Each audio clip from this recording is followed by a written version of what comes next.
Hello my dear ones. आज इस video में बात करने वाली हूँ मैं कि आप अपने सबकॉन्शियस माइंड को कैसे इजीली रीप्रोग्राम कर सकते हैं। देखिए, हम सभी जानते हैं कि सबकॉन्शियस माइंड के पास कितनी पावर्स हैं। हमारा सबकॉन्शियस माइंड अनलिमिटेड पोटेंशियल रखता है, पावरफुल है।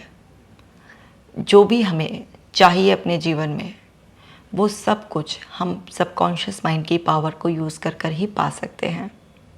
अब सबकॉन्शियस माइंड इतना पॉपुलर है कि आजकल सब जानते हैं power of subconscious mind, books पढ़ी भी होती हैं और सभी कोई अपने सबकॉन्शियस माइंड की पावर को यूज़ कर कर बहुत कुछ अचीव करना चाहता है। कुछ कुछ जानते हैं, जैसे कि इमेजिन करो, जो आप सोचते हो वो सच हो जाता है। इस तरीके की बहुत सारी पॉपुलर चीज़ें हमने वीडियोस के थ्रू और बुक्स के थ्रू जानी होती हैं, समझी होती हैं। समझिए, लेकिन सबकॉन्शियस माइंड ऐसा भी नहीं है ना कि आप जो भी सोचते हैं बस वही सच हो जाता है। तो सोचिए ज़रा, आप कितने थॉट्स चलते हैं दिन भर में, सारे सच हो जाते हैं क्या? तो आपका सोचा हुआ सच नहीं होता है। मैंने पहले भी सबकॉन्शियस माइंड का सच क्या है, किस तरीके से लॉ ऑफ अट्रैक्शन काम करता है, उस सब पर पहले भी वीडियोस बनाई हुई हैं। आप उन वीडियोस का भी रेफरेंस ले सकते हैं। इस वीडियो में मैं आपको कुछ टेक्निक बताने वाली हूँ जिससे कि आप अपने सबकॉन्शियस माइंड को रीप्रोग्राम कर सकते हैं। देखिए, सबकॉन्शियस माइंड को रीप्रोग्राम करने के लिए सबसे पहले जो इम्पॉर्टेंट है वो है आपका बिलीफ कि ये हो सकता है, ये पॉसिबल है। अगर आपका विश्वास ही नहीं है तो कुछ नहीं होगा। आपका विश्वास होता है तभी आप कोई एफर्ट्स डालते हैं और तभी आपको रिजल्ट्स मिलते हैं। क्योंकि सबकॉन्शियस माइंड कोई ऐसी चीज़ नहीं है ना कि आज आपने अपनी आंखें बंद करी और कुछ कहा और वो मैनिफेस्ट हो गया और फिर आपके जीवन में वही होने लगेगा जो आपने चाहा है। ये सिर्फ किसी वीडियो में बोलने में या किसी किताब में पढ़ने में ठीक लग सकता है आपको, जादू की तरह, लेकिन ऐसा एक्चुअल में होता नहीं है। हमें समझना है बहुत अच्छी तरीके की, सबकॉन्शियस माइंड हर चीज़ सच करने की पावर रखता है। हम सबकी लाइफ में लॉ ऑफ अट्रैक्शन हर समय एक्टिवेट रहता है। अब इसका हम कॉन्शियसली अपने फेवर में इस्तेमाल करें तो और भी ज़्यादा अच्छा है। तो सबसे पहले तो आपको ये पता होना चाहिए इस टेक्निक को यूज़ करने से पहले कि आप चाहते क्या हैं। एग्जैक्टली आप चाहते क्या हैं। क्योंकि अगर आपको ये क्लैरिटी नहीं है कि आप चाहते क्या हैं, मतलब आपके आउटकम की कोई क्लियर इमेज आपके पास अभी है ही नहीं, तो आपको सबकॉन्शियस माइंड वो देगा ही नहीं जो आप चाहते हैं। तो सबसे पहले आपको क्लैरिटी चाहिए होती है कि आप चाहते क्या हैं। जब मैं बात क्लैरिटी की कर रही हूँ तो आपके पास आपके आउटकम की एक इमेज होनी चाहिए और वो इमेज की भी छोटी छोटी डिटेल आपके पास होनी चाहिए। मतलब आपका पूरा ब्लूप्रिंट आपके पास होना चाहिए, वो नक्शा आपके पास होना चाहिए कि ये चीज़ बनने के बाद, मिलने के बाद कैसी लगती है। होता है ना, अगर हम अपने घर का भी कंस्ट्रक्शन कराते हैं तो उसका एक नक्शा होता है, एक 3D फॉर्म में आजकल नक्शे बनते हैं कि अच्छा ये तैयार होने के बाद बिल्कुल एग्जैक्टली ऐसा लगेगा। तो बस उसी फॉर्म में आपके पास 3D फॉर्म में वो ब्लूप्रिंट होना चाहिए, वो आपका नक्शा, आउटकम होना चाहिए कि ये होगा, ये चाहिए मुझे। तो आपको बहुत ही क्लियर, यानी कि आप उसमें इतनी छोटी छोटी फाइन डिटेल्स भी नोटिस करने की कोशिश करें कि जब आपका आउटकम वो अचीव हो जाएगा, जो आप चाहते हैं, जिसे आप अट्रैक्ट करना चाहते हैं, वो आपके पास होगा, वो मिल चुका होगा, आपका गोल पूरा हो चुका होगा, तो वो कैसा दिखता होगा, आपके कानों में क्या आवाज़ें पड़ रही होंगी, आपके इंटरनल डायलॉग्स क्या होंगे और उस वक्त आपके अंदर क्या फीलिंग्स होगी। क्योंकि सबकॉन्शियस माइंड के लिए फीलिंग्स, इमोशंस बहुत ज़्यादा इम्पॉर्टेंट है। आप कुछ भी बस कहते हैं लेकिन उसमें इमोशंस नहीं है, आपका बिलीफ नहीं है, तो आपका सबकॉन्शियस माइंड आपको राइट एक्शंस लेने के लिए प्रिपेयर ही नहीं करेगा।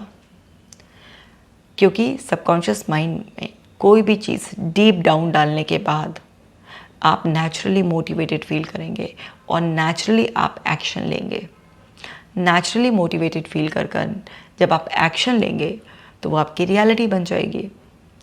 लेकिन एक्शन लेने के लिए ही तो हम तैयार नहीं होते हैं। हम कॉन्शियसली सोचते तो बहुत कुछ है, पता हमें सब कुछ होता है, लेकिन फिर भी हम एक्शन नहीं ले रहे होते क्योंकि हमारे सबकॉन्शियस हमारे साथ नहीं होता है।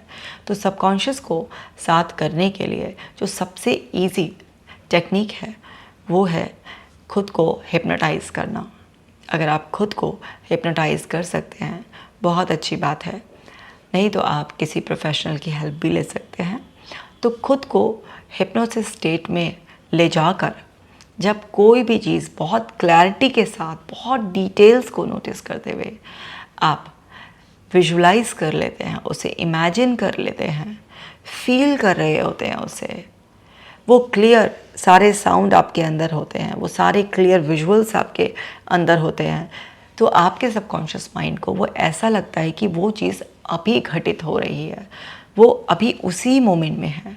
और वहाँ पर सारे के सारे अंदर आपके केमिकल रिएक्शंस भी होते हैं, आपके न्यूरॉन्स में फायरिंग वायरिंग होती है, आपके वो पैटर्न्स बन जाते हैं, आपकी वो मेमोरी ऐड हो जाती है। और अंदर इतना डीपली फील करने की वजह से वो डीप डाउन जब आपके सबकॉन्शियस माइंड में चला जाता है तो आपके साथ ऑटोमेटिक होने लगता है, क्योंकि आपका सबकॉन्शियस माइंड क्या है, ऑटोमेटिक पैटर्न पर काम करता है, ऑटोमेशन है उसके पास। और कॉन्शियस माइंड के पास ऑटोमेशन नहीं है। कॉन्शियस माइंड से तो हमें कॉन्शियसली एफर्ट्स डालकर वॉलेंट्री कुछ करना होता है, लेकिन सबकॉन्शियस माइंड में कोई चीज़ जाने का मतलब है कि वो ऑटोमेशन पर चली गई है। तो फिर वो चीज़ अंदर से इंटरनल मोटिवेशन से अपने आप ही आपके अंदर से आएगी और आप अपना काम करेंगे।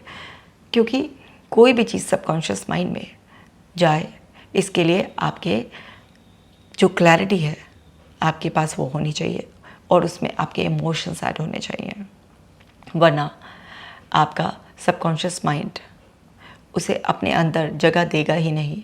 और जगह तो तब देगा ना, वो आपके कॉन्शियस माइंड से ही रिजेक्ट हो जाएगी। वो जो फिल्टर है ना आपका कॉन्शियस सबकॉन्शियस के बीच में, वहीं पर चीज़ रिजेक्ट हो जाएगी, क्योंकि आपके ऑलरेडी प्रीवियस बिलीफ आपके सबकॉन्शियस माइंड में पड़े हैं, आपकी वैल्यूज़ सबकॉन्शियस माइंड में पड़ी हैं, आपका जो एटीट्यूड बना हुआ है, आपकी अनेकों मेमोरीज़ अंदर पड़ी हुई हैं, बहुत कुछ ऐसा ऑलरेडी आपके सबकॉन्शियस माइंड में पड़ा हुआ है जो आप बिना इमोशंस के कोई भी नई चीज़ को एंटर करने की कोशिश करेंगे तो वो वहाँ पर अंदर एक्सेप्ट ही नहीं होगी, क्योंकि वो फिल्टर उसे जाने ही नहीं देगा अंदर। तो आपको सेल्फ हिप्नोटाइज़ करना है अपने आप को।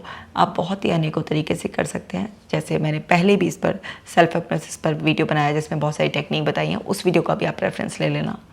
फिर भी सबसे आसान तरीका होता है प्रोग्रेसिव मसल्स रिलैक्सेशन, जिसमें आप अपने आप को किसी कंफर्टेबल चेयर, किसी रिक्लाइनर पर बैठकर या फिर लेट कर भी आप जो है ना अपनी बॉडी के एक एक पार्ट पर ध्यान लगाते हैं, इनहेल एक्सेल करते हैं, और हर एक्सेलेशन के साथ आप अपने आप को मैसेज देते हैं कि आप रिलैक्स फील कर रहे हैं। बॉडी आपकी बिल्कुल ढीली होती जा रही है, आपका मन शांत होता जा रहा है।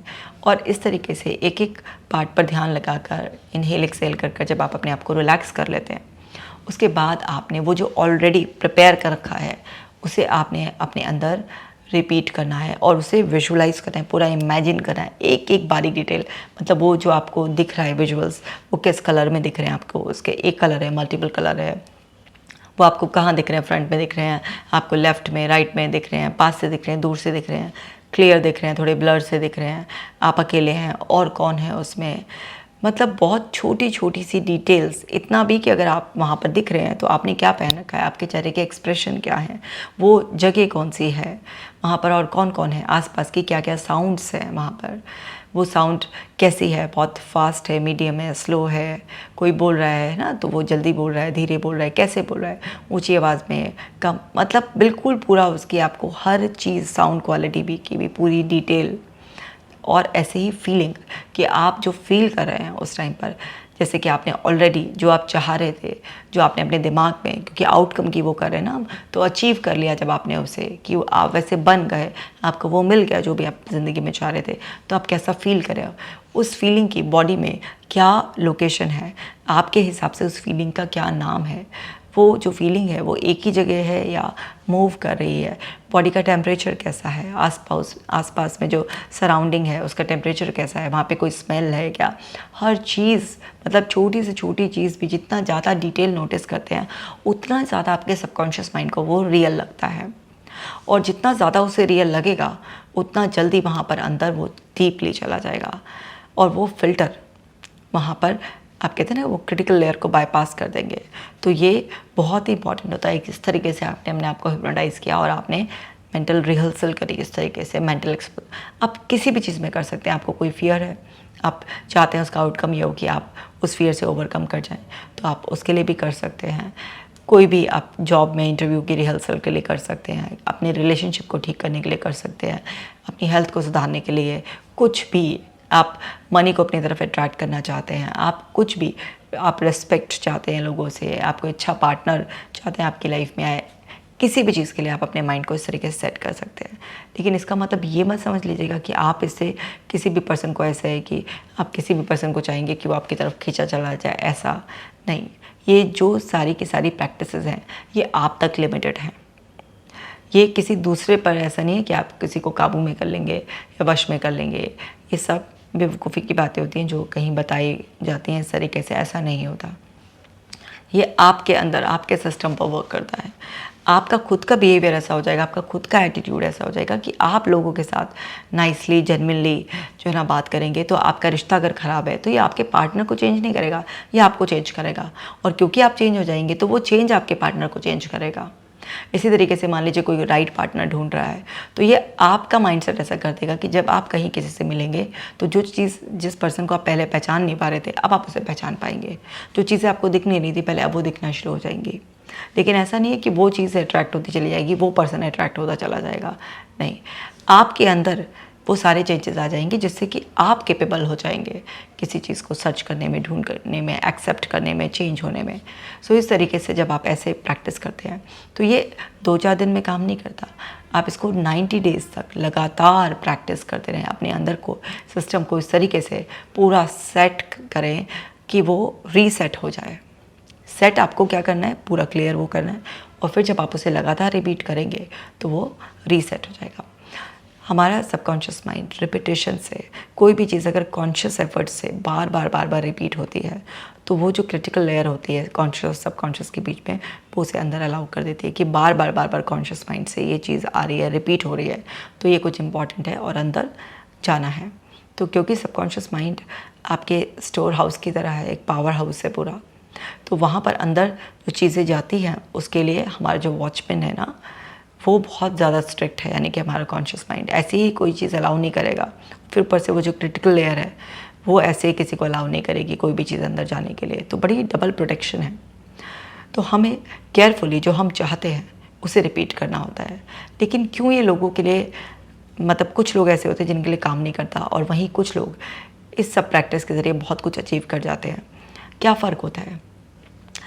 ये फ़र्क होता है, बेसिक फ़र्क, कि जो लोग भी law of attraction, subconscious mind की रीप्रोग्रामिंग, इस तरीके की, क्योंकि ये एक ही जैसी बात है, इनको प्रैक्टिस करते हैं तो वो एक स्पेसिफिक टाइम पर तो ये कर रहे होते हैं और दिन भर अपने आप को नेगेटिव सेल्फ सजेशन दे रहे होते हैं, इसलिए उन पर काम नहीं करता।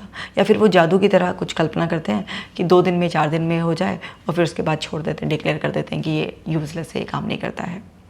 तो आपको समझना है कि पेशेंस बहुत इम्पॉर्टेंट है।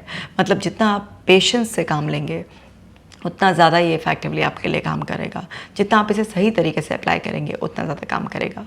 तो सेल्फ हिप्नोसिस मोड में जाकर आप रिपीटेशन करें वो आउटकम जो आपको चाहिए। तो आप देखेंगे कि हर दिन आप पहले से बेटर होते चले जाएंगे और आपके अंदर का सिस्टम इतना प्रिपेयर हो जाएगा कि आपको जो ऑप्शंस अभी तक नहीं दिखते थे वो दिखने शुरू हो जाएंगे। आप किसी चीज़ को लेज़ी फील करके प्रोकास्टिनेट करते रहते थे, आप अपने अंदर से देखेंगे कि वो प्रोएक्टिवनेस आ रही है और आप वो एक्शंस जो पहले नहीं लेते थे अब ले रहे हैं, और फिर वैसा ही होता चला जाएगा और आप देखेंगे कि बहुत ही जल्दी आपने जो सोचा था वो आप अचीव कर लेंगे। लेकिन ये सब चीज़ें आप अपने माइंड में सेट कर रहे हैं तो एक रियलिस्टिक टाइमलाइन ज़रूर सेट कर लेना। ऐसा नहीं होना चाहिए कि सपोज़ कीजिए अभी कोई इंसान है वो 50,000 रुपये महीना कमाता है, अब उसकी अर्निंग का और कोई सोर्स नहीं है, वो इतना ही कमाता है, वो सोचे कि मैं ना 6 महीने में 1 करोड़ की BMW ले लूँगा, तो वो पॉसिबल नहीं हो पाएगा। क्योंकि आपको रियलिस्टिक वे में भी सोचना है। आप कोई भी चीज़ के लिए इस तरीके से अंदर सोच लें कि मैं कुछ भी ऐसे कर लूँगा, नहीं हो पाएगा। कि किसी दूसरे की प्रॉपर्टी मेरे पास आ जाए, कोई एक्ट्रेस मेरी तरफ खींचे चली आए, ये सब बकवास बातें हैं, ऐसा कुछ भी नहीं होता। हाँ, आप अपनी पावर को बढ़ाएं कि जैसे कि 50,000 से आप ऐसी जॉब पर जा रहे हैं जो 1 लाख 2 लाख तक आपको अर्न करा रही है, आपकी कैपेबिलिटीज़ आप यूज़ कर रहे हैं, पूरा क्लियर जो आप चाहते हैं रियलिस्टिक वे में। वो झूठ नहीं लगना चाहिए, क्योंकि वो कॉन्शियस माइंड से रिजेक्ट हो जाएगा, ऊपर ही रिजेक्ट हो जाएगा, तो आपका कॉन्शियस माइंड ही आपको सपोर्ट नहीं करेगा। तो थोड़ा ऐसे रियलिस्टिक वे में जो चीज़ें हों उसको आप करते हैं तो जल्दी, फिर जैसे ही आप 50,000 से लाख 2 लाख पे पहुंच जाए, फिर आप वहाँ से 3 लाख का 5 लाख का विजुअलाइजेशन स्टार्ट कर सकते हैं, फिर वहाँ से 10 लाख का। तो ऐसे करते करते प्रोग्रेसिव वे में तो आप बढ़ जाएंगे। लेकिन आप सोचें कि 50,000 से आप सीधा का सीधा 5 लाख का या 5 करोड़ का छलांग लगा लेंगे, ये सब पॉसिबल नहीं है, क्योंकि ये प्रैक्टिस में तो आपका कॉन्शियस माइंड ही आपको सपोर्ट नहीं करेगा, क्योंकि ये सब प्रैक्टिस तो आप कॉन्शियस माइंड के ज़रिए करेंगे ना। तो इसलिए रियलिस्टिक वे में आपको ऐसे करना है। तो चाहे आप एंग्जाइटी से सफ़र कर रहे हो, डिप्रेशन में हो, या फिर आपको ओसीडी की प्रॉब्लम हो, रिलेशनशिप इश्यूज़ हो, आपको फाइनेंशियल कुछ इश्यूज़ हो, आपको कोई भी स्ट्रेस किसी भी तरीके से एरिया में रहता है, जॉब का, अपने करियर, कुछ भी हो, आप किसी भी उसके लिए अपने माइंड को रीसेट करना चाहते हैं, अपने आप को प्रिपेयर करना चाहते हैं, तो आप इस टेक्निक का इस्तेमाल कर सकते हैं। सो सेल्फ हिप्नोसिस मोड में डालकर आपको अपने आप को रिपीटेड सजेशन देने होते हैं। ये बहुत ज़्यादा इंपॉर्टेंट है। तो उसमें विजुअलाइजेशन टेक्निक भी आ गई, उसमें अफर्मेशंस भी आ गई हैं। मैंने बताया ना, दिन भर आपको पॉजिटिव सेल्फ टॉक में रहना है, तो वो सारी अफर्मेशंस ही होती है, पॉजिटिव सेल्फ टॉक। और जब आप अपना आउटकम विजुअलाइज करें, उस टाइम पर भी आप अपने आप को दे सकते हैं ना, बॉडी लैंग्वेज का यूज़ करके कि यस इट इज़ पॉसिबल, ये हो सकता है, एक विश्वास के साथ, पूरा एक्सप्रेशंस के साथ। ये कुछ भी छोटी सी अफर्मेशंस आप लिख लें, क्योंकि यही सब तरीके होते हैं अफर्मेशन। आप जब उस चीज़ को इमेजिन करते हैं, उसका रिपीटिशन करते हैं, और आप उसको पूरी की पूरी डिटेल्स के साथ सेल्फ हिप्नोसिस में जाकर उसको बार बार अपने आप को उसी तरीके के एटमॉस्फेयर में लेकर जाते हैं, ताकि सबकॉन्शियस माइंड को बार बार वो एक्सपीरियंस होता रहता है और उसको वो सब चीज़ें हर बार और रियल लगने लगती हैं। तो उसकी इतनी मल्टीपल लेयर्स बन जाती हैं आपके अंदर, स्ट्रॉन्ग ऐसे कनेक्शंस बन जाते हैं कि आपके लिए बहुत ही आसान हो जाता है वो सब चीज़ें अचीव करना। तो उम्मीद करती हूँ कि ये पावरफुल टेक्निक आप आज से ही इस्तेमाल करेंगे और अपने जीवन को बदल लेंगे। देखिए, सबको अलग अलग कुछ ना कुछ चाहिए होता है। अब आपकी मैं इतनी मदद कर सकती हूँ कि आप ना, जैसे अगर कोई स्पेसिफिक आउटकम चाहते हैं और आप उसकी स्क्रिप्ट लिख रहे हैं और आपको लग रहा है कि पता नहीं मैंने स्क्रिप्ट सही लिखी है नहीं लिखी है, क्योंकि इस बात का ध्यान रखना है कि आप ना का इस्तेमाल करें बिना स्क्रिप्ट लिखें। तो आपको अगर ऐसा है तो आप कमेंट सेक्शन में अपनी स्क्रिप्ट को पोस्ट कर दीजिएगा। सो मैं उस स्क्रिप्ट को, मेरी टीम मुझे दे देगी, और उसमें अगर कुछ करेक्ट करना होगा तो हम उसे करेक्ट कर उसे रीपोस्ट कर देंगे, आपके कमेंट में रिप्लाई कर देंगे। सो ये मेरी तरफ से आपके लिए एक हेल्प है, क्योंकि मैं चाहती हूँ कि जल्दी से जल्दी आप अपना माइंड रीप्रोग्राम करें, रीसेट करें और अपनी ज़िंदगी में बाउंस बैक करें, बहुत खुश रहें। आप अपना खास ख्याल रखिएगा। मैं मिलूँगी आपसे नेक्स्ट वीडियो में, तब तक आप इस वीडियो को सबके साथ शेयर कर दीजिए।